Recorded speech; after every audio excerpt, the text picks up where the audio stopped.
interventoren aitea gatoz. Identifikazioak. Identifikazioekin, baimenarekin. Udaletxeko baimena dauka. Erantzuna emanda dago. Eta ze bildurrari ez ba? Erantzuna emanda dago. Hau alda zuen demokrazia. Hau alda. Hau galdeketa bada? Hasi irudi hau alda. Galdeketa egiteko liurriz. Udaletxeko baimena? Esan dio, baimena Bildurra berriz etrampetan ez lase... Udaletxeak emandako baimena, interventoren aiteko eta hemen gaude, gure karnetekin. Ez digute uzten. Erantzuna zein da? Sartu nahi dugu? Hau alda demokrazia, zeratzen duguna, hau alda, benetakoa. Zerren bildurra gazea? Hau da galdeketa bat? Hau alda.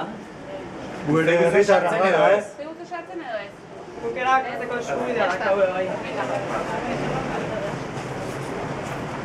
Kampo egon gara, Argazkiak egon, atera argazkiak. Hoi alda demokrazia. Kampuan, ate kampuan. Baina hoi alda demokrazia. Guk bialdu genuen, Tolosaldean txukunei bialdu genean eskari bat, guk hemen ikuskaritza lanan izateko. Eta bueno, beraiek ez ziguten erantzun, da bazpare gaur goizian etorri gara, aber ikuskari lanak itea posible zan, uste ziguen, esan dugu, akreditazioak ez bali badakau, ezin dula barrua sartu. Egun erabaki dugu, konfrontazio bilatu gabe eta inor molestatu gabe, ez sartzea. Galdetu, etorri dira ikustea parte hartzerik zuten mailan bildukoak eta esan zaie, alderdi bezala baldin badatoz eta onartzen baldin badituzte han emandako emaitzak, ez dagoela problemarik joan egin dira, eta esan dute galdetu egingo dutela, beraz, itxoiten nahi dira orain. Maila berez osatuta dago, baina, han ikuskaritza egiteko eta ez dago problemarik, non eta onartzen duzun, han ateratako emaitza. Eta horako herri galdeketa bat planteatzea momentutik kan, beraie bakarrikan plantatzen den herri galdeketa beste herriko beste eragile diferentekin konsultatu gabe eta beraien nahi dutena galdetuz, hau ja, hasieratik gaina ez dugu onartzen beraieko planteatutako herri galdeketa bat.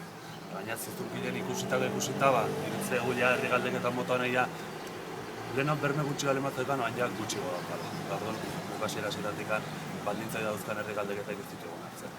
Hasteko, demokrazian lehenengo oinarri ez dutelako respetatzen, persona bat, boto bat. Gero, boto delegatuak geozinek bozkatu dezakeneko. Gero, ez dalako, nahikoa ez dalako herri honetan erroldatuta garrikota, baizik eta herri honetan geozin impuestok batze balin batzu bozkatzeko aukera autazuneko. Holako baldintzak ematean herri galdeketa bat ezin dugu hartu. Nahiz da gu herriari hitza ematean alde gauden, baina baldintza hauetan ez.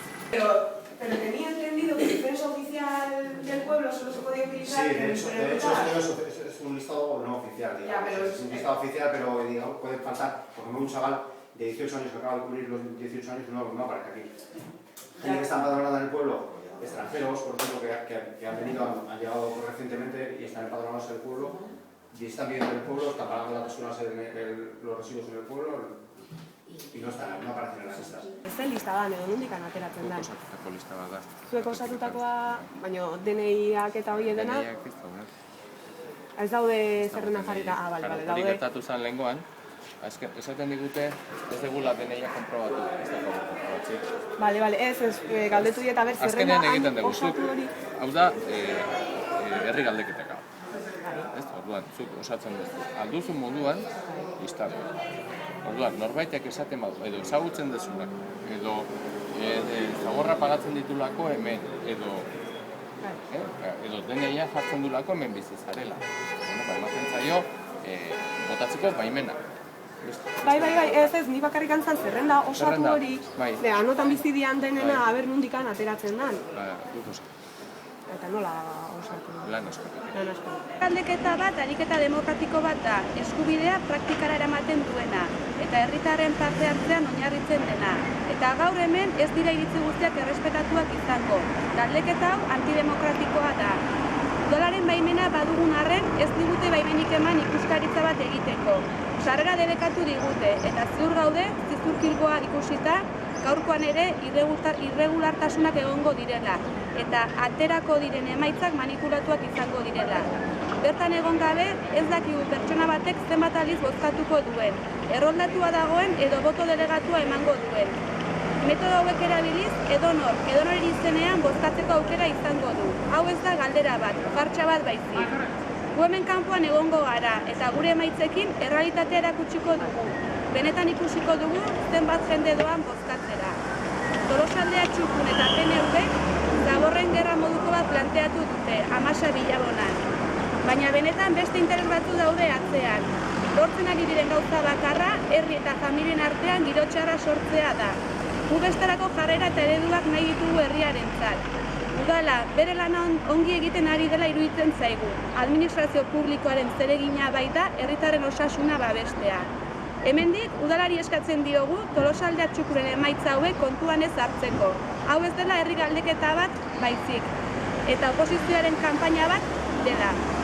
Hauek ez dira herritarrak, erabiltzeko moduak. Jokatu garbi mesedez, galdeketa bat zerbait serioagoa behar du izan. Partxarik ez, kutxeraztorik ez, herritarroi gezur gehiagorik ez.